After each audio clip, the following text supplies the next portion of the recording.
ES Audio. From the Evening Standard in London, I'm Mark Blunden and this is The Leader. Sue Gray's report into Downing Street partying during COVID lockdowns has finally been published and it's left the Prime Minister battling for political survival. We've already seen that fuzzy shot of Boris Johnson with a glass held aloft, and now there's more images featuring convivial drinks and food, one of which includes Chancellor Rishi Sunak. The top civil servant's report criticises what's described as an excessive drinking culture in Whitehall, which often broke lockdown rules at a time when the rest of Britain was under house arrest, as well as revealing shocking treatment of cleaning and security staff. Not long after publication, Mr Johnson made his way to the Commons for PMQs, where he repeated his apologies and said he took responsibility. Empty bottles littering offices, rooms so crowded people were sitting on each other's laps, and security forced to intervene because the parties were so outrageous. At the centre was the Prime Minister orchestrating it. Scottish National Party leader Ian Blackford also called for Mr Johnson to resign.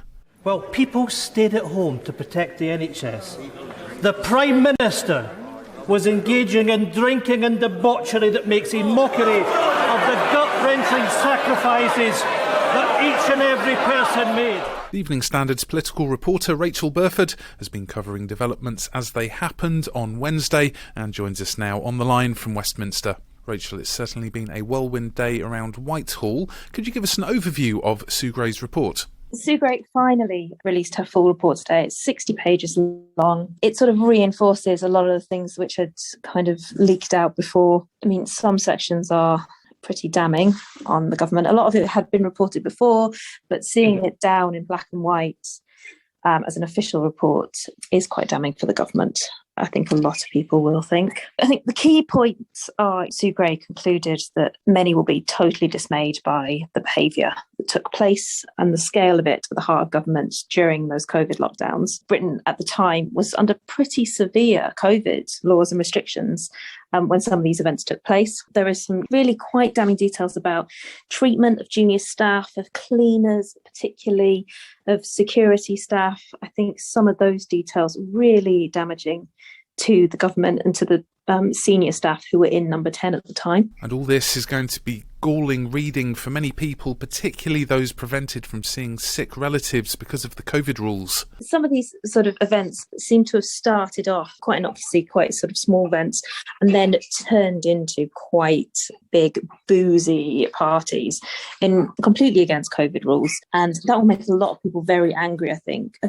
One of the main points I took from the report was a Christmas party that happened on December the 18th, where there was an awards ceremony and a quiz, and people seemed to be having a very loud, huge party in number 10, attended by up to 45 people, I believe the report says. And the next day, the cleaners came in on December the 19th and were cleaning red wine off the walls that had been spilt, been spilt on sort of boxes of copier paper. And that was the same day that the Prime Minister announced that London was going into Tier 4 restrictions and people were going to be banned from seeing their family at Christmas and mixing outside the household at Christmas. And that was the time that Christmas was sort of banned or cancelled by the Prime Minister. And that was because COVID was spreading so rapidly in the capital. People weren't allowed to leave Tier 4 areas at all. You weren't allowed to mix with households over Christmas. So you had to stay within your household on Christmas Day and throughout that whole Christmas period. And, just the sort of idea of these cleaners having to come in and, wipe wine off the walls and clean up after this big Christmas party that had gone on the night before those restrictions were announced is quite damning, I think, for the government. Do you think there's anything to the argument that these were top civil servants running a pandemic-ravaged country, so they needed to chill out a bit? Sue Gray in the report is quite clear that this was not across all of the civil service. Civil servants worked extremely hard and, staff in number 10 worked extremely hard throughout the COVID lockdown. But a lot of people were working very hard in a lot of different jobs across the country during the pandemic. I mean, you think about all the health staff and what they were doing. I don't think the sort of we were working hard, therefore we were allowed to kick back and have a wine time Fridays is an excuse that's going to wash with a lot of people. So let's hear what Mr Johnson had to say at PMQs. Some of these gatherings then went on far longer than was necessary. And they were clearly in breach of the rules, and they fell foul of the rules. I had no knowledge of those subsequent proceedings because I simply wasn't there. Frankly, Mr. Speaker, I have been appalled by some of the behaviour, particularly in the treatment of the security and the cleaning staff. I'm happy to set on the record now that when I came to this House and said in all sincerity that the rules and guidance had been followed at all times, it was what I believed to be true. It was certainly the case when I was present at gatherings to wish staff farewell, and the House will note that my attendance at these moments, brief as it was, has not been found to be outside the rules.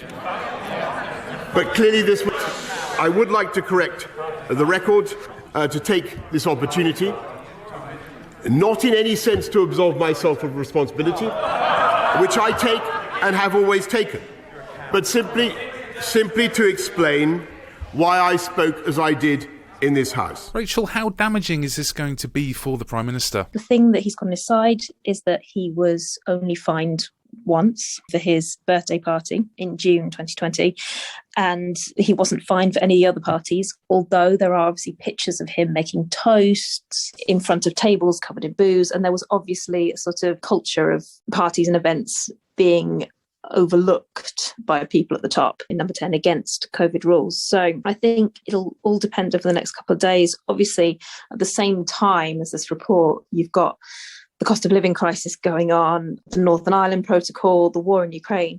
So there's huge amounts going on in the country at the moment. And it may be that this, combined with the cost of living crisis, does start to make MPs think, well, is this the right man to be leading the country? Let's go to the ads. Stay here to listen to more analysis on Sue Gray's report and an update on GM food. Why not hit rate and follow in the meantime? Welcome back. Rachael, what's this legal challenge to the Metropolitan Police about? The Met are facing a legal challenge. So the Lib Dem peer, Ryan Paddock, has teamed up with the Good Law Project to mount a legal challenge against the Met and their handling of the Partygate investigation. The Partygate probe ended last week with 126 fixed penalty notices, and I think after reading this report, some people may think that the Prime Minister should have been fined more than once, or that there should have been more fines altogether. I think one of the sort of big things that came out from their investigation was the fact that it was junior staff. A lot of junior staff were fined, predominantly women as well, whereas senior members of Number 10 staff got away with it. So what's the Downing Street PR machine trying to get the attention away from Partygate? There's a whole mixture of different things going on. So, there's going to be cost of living measures announced in the very near future. The cost of living crisis is the thing that is really on people's minds at the moment. Energy bills going up so much, food going up, prices going up, how people are going to be surviving, especially those on lower wages. That is what is at the forefront of people's minds. So Chancellor Rishi Sunak is expected to announce some more measures to tackle that in the next few days. So that will sort of, I think they're hoping to take the heat off this a bit. They're also pushing this Keir Starmer Beergate narrative as well. The fact that the Labour leader is also under investigation for breaking COVID rules by Durham Police, although how successful that will be, because Keir Starmer has said if he is fined, he will resign. So that may prove a problem for the Prime Minister in the end if Sir Keir Starmer is fined and does resign, and he does not. Also, Rachael, there's been some developments on GM food policy that you've been reporting on. The GM's food is interesting. The bill's sort of going to Parliament today, actually, this afternoon. It's something that, some people are very sceptical about, gene-assisted food. The government are pretty confident that it would help a lot of problems they have with food supplies, which is crops can be susceptible to global warming and, pests and disease and all this sort of thing, and it can help with that. They have said gene editing food is not going to be labelled in the supermarkets when it does finally arrive there, which I think has sort of made some people slightly suspicious. So you won't know if you're eating gene-edited food if this bill does pass later on. But the government has sort of realised that there is an increasing population and food supplies are susceptible to be cut off by things like this war in Ukraine, and therefore they need to do something to ensure future food supplies. There's more in this this story in the Evening Standard newspaper and online at standard.co.uk. That's The Leader. We're back on Thursday at 4 p.m.